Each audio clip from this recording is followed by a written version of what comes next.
Ngoài cuộc thi Barber Idol ra, anh em chúng ta còn phải biết trình diễn, thao tác, bước chân điêu luyện, bàn tay nhanh nhẹn để tạo ra một cái bài diễn cực kỳ tốt và hot nhất trên sân khấu.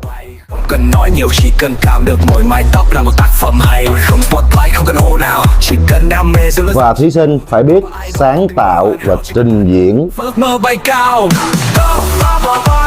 sân chơi đẳng cấp, tài năng thật sự tỏa sáng không cần phát. Với bàn tay chuyên nghiệp, chúng ta sẽ tạo nên tác phẩm đẹp.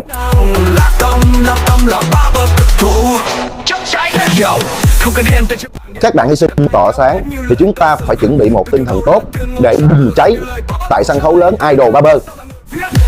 Barber Idol đây là nơi chất nhất.